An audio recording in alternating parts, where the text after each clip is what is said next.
那你这2年没事老是去小琼峰干什么？帮忙布置阵法啊。哼，我被罚3年戒酒，师侄那里有一些能代替酒的好东西，作为回报，我就帮他布置阵法。小琼峰的阵法是师妹你布置的？不错，我亲手弄的。九九得意地挑了挑眉角，不过很快就如实相告。师兄，你知道我对阵法没兴趣，是长寿他告诉我把什么东西放在什么地方，然后在阵法即将成型的时候，我再稍微负责镇压一下涌动的灵气。不过这段时间已经不用再布置阵法了，我也不能白拿他的东西不是？这几天我帮他炼制了一些丹药。师兄，师兄，你怎么了？表情这么奇怪。原来如此。九乌恍然大悟，起身来回踱步。那连环阵原来还是未成仙之人布置的，怪不得都是相对简单的迷阵和困阵。以己之谋，借饵之手，能有这般构想，妙啊，妙啊！这个李长寿虽然资质称不上顶尖，但入门100年修到反虚境，也算中上水准。若加以培养，成仙不是问题。是个可造之材。旁边九九打了个哈欠，默默起身，低头躬身，垂着手臂飘向了门口。师兄，我回去休息了啊，炼丹什么的好累啊。小九，刚才给你拿的那3面玉牌还是还给我吧，这也算咱们一脉的宝物，不能随便传人。就一点小心得，你小气个什么劲儿？九九翻了翻白眼，随手甩了2只瓷瓶回来。就当我做主了，这小瘦瘦炼制的毒丹换你一点修行心得，这总行了吧？这可是能放倒真仙的毒丹呢，有咱一份努力在的。那可不是普通的心得。毒丹？九乌将瓷瓶接住，皱眉看了一眼。九九已经趁着这个空档飘出了九乌的小楼，回到自己阁楼，而且开启了外面的大阵。九乌哑然失笑，九师妹想送倒也无妨，毕竟李长寿也是本门弟子。他身周包裹了数道仙力，又将瓷瓶放到了几丈开外，隔空打开瓷瓶，朝着里面看了一眼，发现2只瓷瓶里各有3颗朱红色的药丸，散发着少许清香。竟然是伏骨实心丹与化魂夺命丸，品质倒也不错啊，虽是毒丹，却也是真正的仙丹品阶。这也是借着小九之手炼制出来的。这个李长寿有点东西嘛？九乌不由得笑了一声，又在瓷瓶上看到了一点什么，将瓷瓶射到眼前，仔细看了眼瓶身，却见上面写着2行小字，2只瓷瓶连起来刚好就是上下句：仙路难得3分忧，不上虚华君子定。矮道人拿着瓷瓶一阵沉吟，很快露出了几分轻笑。这小家伙此前果然是发现了我跟诗诗，所以才故意解开大阵。这2句话的意思是在解释他跟小九是君子之交，让自己这边不用担心吧？不对，他竟能算到这2只瓷瓶终会落在我护诗诗手中。上面这种字迹小九是肯定不会注意的，注意到也不会关心，显然是给我们看的，而且应该是不久前刚用法力融成，还残留着一丝痕迹。言外之意是想让贫道当作未发现他种种不寻常之处。这矮道人将瓷瓶收起，背着手走到圆桌旁，摸着下巴一阵沉思。久久想起了在北周发现李长寿和有金玄雅的踪迹时，偶然在方圆100里之内发现的众多布置，又抬头看脸自己挂在阴凉处的木笼。这种魔蛛十分难养，而那边却能一窝又一窝的不断的繁衍。再加上这几日出现的连环阵与毒丹，九无轻叹了一声。哦，好厉害的小辈啊！不显山不漏水，甚至去北周之前，门内都没几个人听过你的道号。年轻一辈排名也毫无你的踪迹。你不想被人关注，想躲在静处修行。本师伯本也不愿打扰你，但身兼渡仙门执事一职，却总归是对你有些不太放心。3分忧，君子定。人定之时，3刻相见。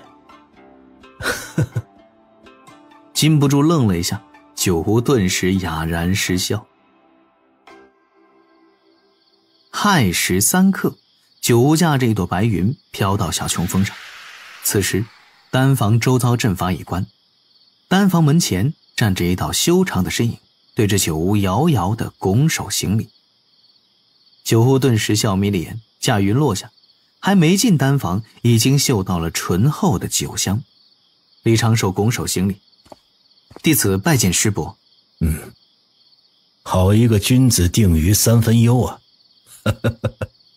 九无笑着摇头，轻叹道：“你就不怕贫道不来，直接让你去赏罚堂问责？”这个……李长寿保持着拱手行礼的姿势。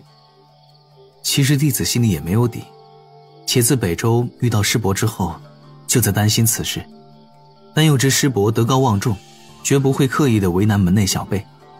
何况弟子只是不愿引人注目，对渡仙门绝无二心，更知身为渡仙门弟子之责，行端立正，不惧问责。还请师伯入内歇息。弟子知师伯乃是酿造的大家，便让师妹做了几份拌酒菜，斗胆邀师伯尝一尝弟子亲酿的酒水。师伯若有疑惑，今夜尽管发问，弟子会斟酌以对，如实相告，只愿能打消师伯心底的疑虑，让弟子能一如往日那般安稳修行。九无含笑点头，背着手进入了丹房中。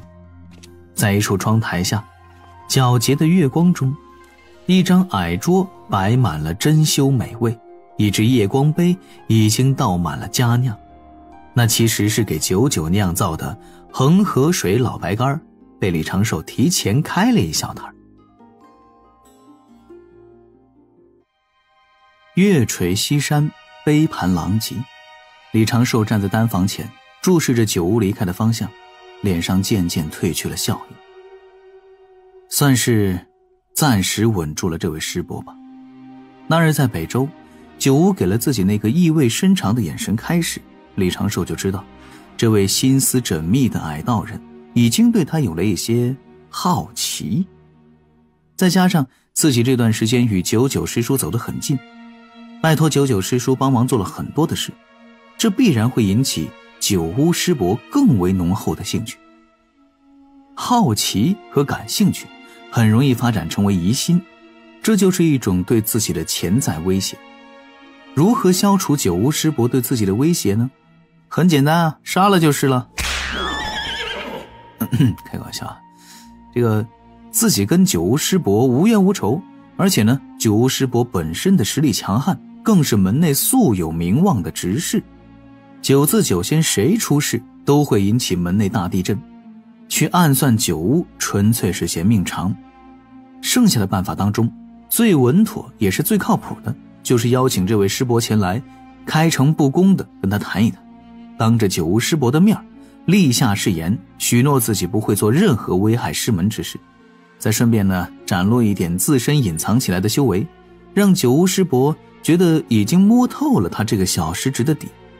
如此一来，非但能让九无师伯不多惦记自己，还能赢得这位门内前辈的少许好感。这次算是主动出击，将未来的一次危机化作些微的机缘。李长寿回想着自己与九巫畅谈的详细情形，脑海中像是在慢放电影，一帧一帧地审查着。两个人聊天时的话题、谈话的节奏与方向，甚至细微的表情与神态变化，都是李长寿在事前反复推演过的。确认了一遍，应当没有透露出额外的信息，也不会让师伯产生其他的联想。会不会因为我的哪句话而引起其他的误会？李长寿还是有些不放心，继续回忆，逐字逐句的品味，又摸了摸自己的脸颊，回想着自己此前的每个动作和表情，以及九巫师伯不断变化的眼神。应该是没有出错。视线边缘出现了一道浅粉色的倩影，李长寿扭头看去，却是灵娥踩着一朵白云自林间上空飞过，3000青丝随风轻舞，浅粉罗裙映照花红。她挎着一只空荡荡的竹篮，跳到李长寿面前，湿了淡妆的脸蛋在烛火的照耀下说不出的清秀可人。师兄，怎么样了？搞定那个师伯了吗？勉强吧。其实这只是上次去北俱泸州留下的小小后遗症，今后只要不外出活动，也就不会引起这种前辈高人的注意了。师兄你怎么做到的？把你藏起来的修为露给九巫师伯了吗？李长寿瞪脸自己师妹，有些无奈地传声道：录了一部分，不然也搞不定的。不是嘱咐过你很多次了，不要把这些话明说出来。隔墙有耳，风有先识，这10年我教你的东西，你当真是半成都没有领悟，说不好现在就有什么顺风耳正在探听此地呢。哦，兰陵娥鼓了鼓嘴角，人家又不是有心的，也是关心你们。我去收拾盘子了。他低头走了2步，又突然扭头探身，先手搭在师兄的肩上，在李长寿耳边吹兰吐芳。师兄，你现在修为到底到哪个境界了？已经追上师父了吗？是不是也快成仙了？你猜？李长寿瞥了他一眼，随后便哼着小曲儿，负手走向小楼外。兰陵娥对着李长寿做了个鬼脸，跑去收拾那边空着的碗筷。与此同时，回返破天峰的那朵白云上，这酒劲倒是不小啊，不愧是恒河水老白干，还真有点上头。九巫脸颊泛红，醉意微醺，整个人也有些摇摇晃晃，但是双眼依然清澈，这是用了术法让自己的元神不会迷醉。临近破天峰，九巫轻笑了一声，心底却是一阵感慨。哎呀，这个长寿师侄修为竟然已是反虚5阶，当代弟子中能排前几啊！修行100多年就能抵达这个境界，自知上上之选。难得悟性也同样惊人，之前试探他阵法之道，许多地方一点就通。最难得却是心性绝佳，与那元清之流好比明月与淤泥一般。九巫俯首长叹，他虽不说，但贫道如何推测不出他隐藏修为的原因？喝酒时他几次明显的欲言又止，那隐藏起来的细微表情其实已经透出了他心底的无奈。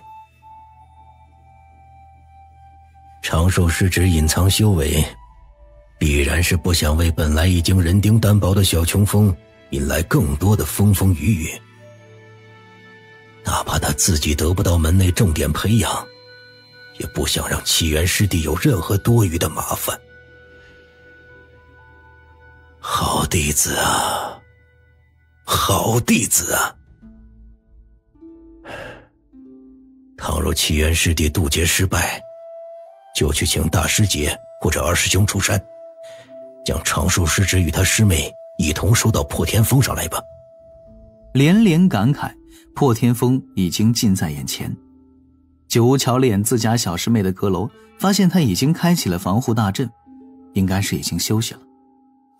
稍后再让小师妹拿些典籍给长寿师侄吧。改日贫道去找传功长老聊聊，这般仙苗，成仙前开始修行无为经，应该不是什么问题。小琼峰，七元师弟收了个好徒弟啊，当真令人羡慕。摇头感慨一声，九屋回返了自己阁楼中，顺手开启了周遭阵法，飘向那张还残留着淡淡余香的床榻，打坐修行去了。与九屋夜谈后又过了2日，李长寿总算是确定这位师伯并没有额外做什么事，这让他的心中颇感欣慰。修道生活总算是回归到了此前持续了100年的平静。闹出这些小风波，其实都是因为2株小小的仙节草。此时容仙丹已经炼制完成了，风波也已经平息，无论过程还是结果，李长寿都还算满意。午后时分，李长寿在丹房中将一颗容仙丹包裹了一层特制的糖皮，至此第一套方案需要准备的工作就算是大功告成了。而后李长寿看着多炼制出来的那11颗容仙丹，将其分成3份，小心地收了起来。